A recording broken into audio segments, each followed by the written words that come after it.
Welcome to the Short Movie Channel.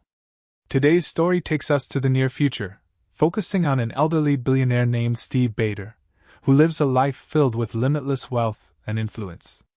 Yet despite all this, age has taken its toll, and Steve can no longer move as he used to. Even simple actions like sleeping or moving from one place to another have become overwhelmingly exhausting. One day, Steve receives a strange offer from a company called RPG, known for providing unique services to the rich and influential worldwide. He hears about this offer from someone close to him. It promises to restore his youth in an unprecedented way, relying on innovative technology that can transfer his neural data, or essentially his mind, from his aging body into a young, new body. At first, the idea seems like pure science fiction, almost impossible to believe. But Steve decides to meet with the person behind the offer, a man named Mr. Chan. In their first meeting, Mr. Chan explains that transferring a mind isn't simple and that it has numerous consequences.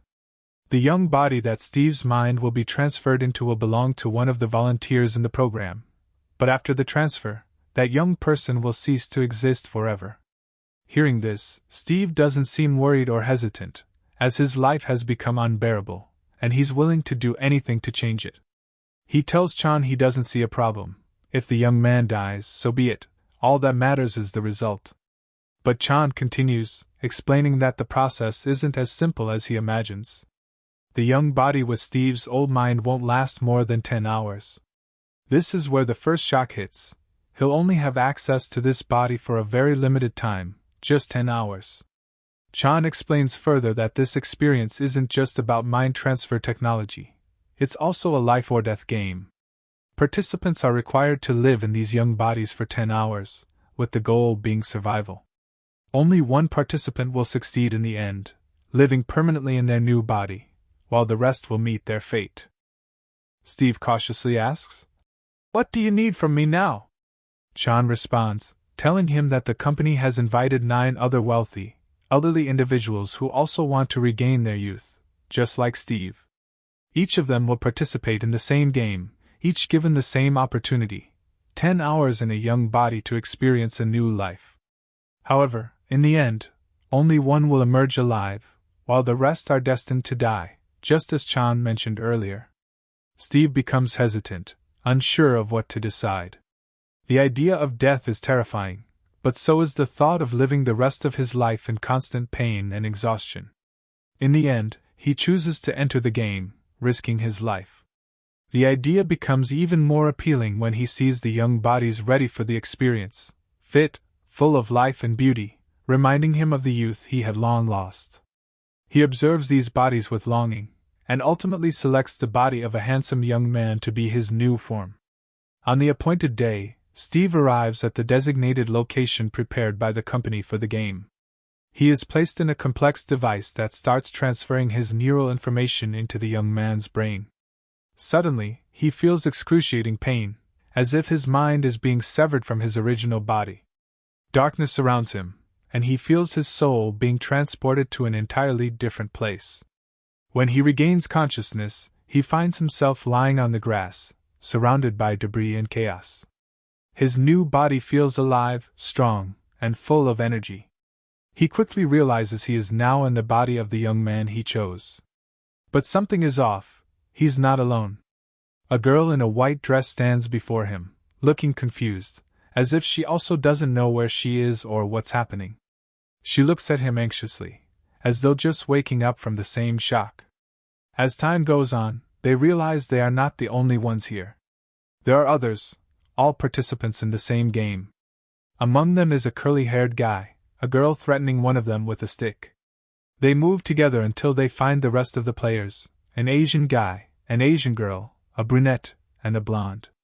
None of them understand how they got here or what to expect next. Soon after, Mr. Chan appears before them in a holographic image and explains the details of the game so they can grasp everything and fully understand its rules. He tells them they are now in the midst of a life-or-death game, where every hour, one of them must die, otherwise, the game will randomly select a victim. The only way to survive is for one participant to kill another. The idea is terrifying, and tension builds among them.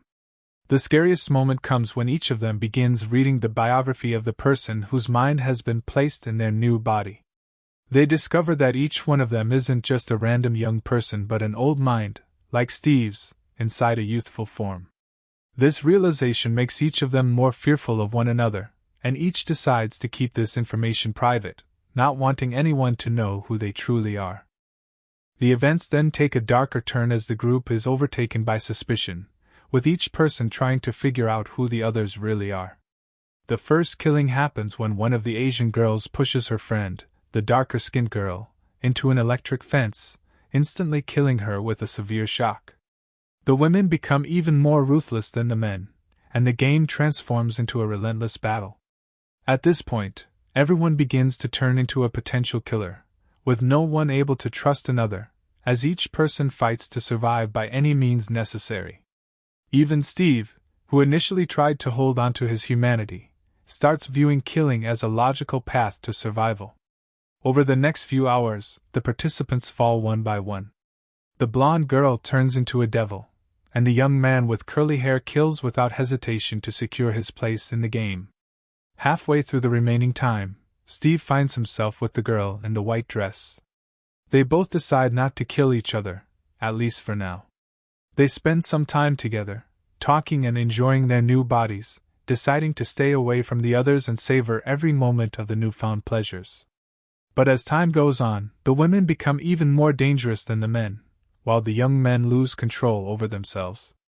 Each person is fighting to survive by any means possible, and everyone realizes that this isn't just a game, it's a brutal battlefield where only the strongest will live. One of the girls kills her friend and chooses the wrong hologram, paying with her life for the mistake, as the game leaves no room for errors. After a while, Mr. Chan appears again, explaining that the end is near as the number of players quickly dwindles, and everyone realizes that the final moments are approaching. At this point, Steve begins to lose control of his mind, unsure of who he can trust, even himself. The girl he had been with now seems suspicious, and everything around him feels like a threat. In the end, it all comes down to a direct confrontation between Steve and the remaining players still alive. In the final showdown, Steve narrowly survives, killing his last opponent and emerging as the sole winner of the game. Now that Steve is the last one standing, he is supposed to claim the prize of eternal youth in the body of a young man. But things are never quite that simple. After the game ends, Steve briefly loses his memory, with only the feeling of power and the vitality of his young body remaining. He lives in the moment, savoring every new sensation in his rejuvenated body. Everything feels different, his speed, strength, and vitality, all at their peak. But suddenly, Mr. Chan reappears, not as a hologram this time, but in person, standing right in front of Steve. He says, "Congratulations, Steve. You are the sole survivor. But let me remind you, the real prize is still ahead of you." Steve, still catching his breath, asks with curiosity and tension, "What happens now?" Chan replies calmly, "You're living in a young body now, but as we promised, to stay young forever there's a price to pay." Steve doesn't care about the cost, convinced that any price is worth the life that awaits him. With firm resolve, he responds, "I'll pay whatever you want. The amount doesn't matter." And here, the first hint of mystery begins to unfold in the story. Chan gives a sly smile and says to him, "All right, let's proceed with the deal." Suddenly, Steve feels a strange sensation, as if he's moving through another world. He senses that he's losing his grip on reality for a moment, like his mind is shifting to a different place, an alternate reality. When Steve regains consciousness, he finds himself in his old clothes, his body has returned to its aged state, and all the aches he felt before are back and worse than ever. He asks himself in frustration, "What happened? I was supposed to be young now." He yells at Chan, "What happened? Where's the young body you promised me?" Chan laughs mockingly and says, "You already got to live the moments you dreamed of in a young body, but the eternal life we promised was just an illusion. We gave you 10 hours of youth, and that's what the game was about." At that moment, Steve feels shocked and furious, questioning how this could have been a mere trick. He tries to understand what happened, but all he can think is that they deceived him, exploiting his intense desire for youth and giving him something very temporary. "What are you talking about?" he demands. Chan, with the same cold smile, says, "We never promise you more than 10 hours. And if you want to be young forever, you'll need to pay a very steep price, which will be determined now." Steve, feeling trapped, asks anxiously, "How much?" "Tell me, I'll transfer the money right away." Chan looks at him calmly and says, "The amount we're asking is immense, more than you can possibly have. Eternal life isn't free." Despite the intense shock, Steve agrees to pay any amount Chan asks for. He only cares about getting out of his old body and becoming young again. Chan says, "All right, we'll proceed with the arrangements and start the transfer. But before all that, you should know that eternal life isn't always as sweet as you might imagine." Steve looks at him with confusion but doesn't care about any warnings. All he wants is to escape old age and regain his youth at any cost. After a while, the funds are transferred, and Steve watches the enormous amount being deposited into the company's account right before his eyes. Steve is finally ready to begin his new life, but he notices something strange. He's still in his old body and still feels the pain in his joints. He gets into his car to head home, and while he's driving, he looks in the rearview mirror. In utter shock, he realizes he still looks as old as before. He tries to process what happened, but the harsh truth dawns on him. He was only young for 10 hours, then reverted to his aged self. All he got was a temporary illusion. Anger, despair, and a sense of lost hope and purpose fills Steve. He spent all he had, lost his money, and yet his body is back to its old state. Steve transforms from a billionaire who had everything into a frail man with no hope of ever experiencing youth again. At this point, Chan reveals that the game was far more than just a life-or-death game as Steve thought. It was a test of the human desire for eternal life. But in the end, eternal life was just an illusion.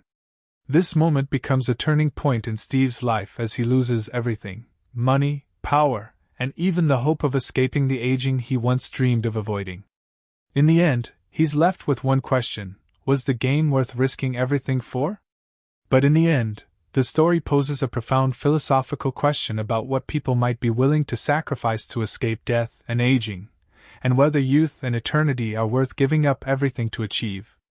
The story ends with Steve returning to his familiar world, but now with nothing left, having learned that chasing eternal life is a trap with no happy ending. This ending leaves us pondering life, death, and the youth everyone seeks but ultimately cannot attain, for there is no escaping the inevitable fate awaiting all humans: death.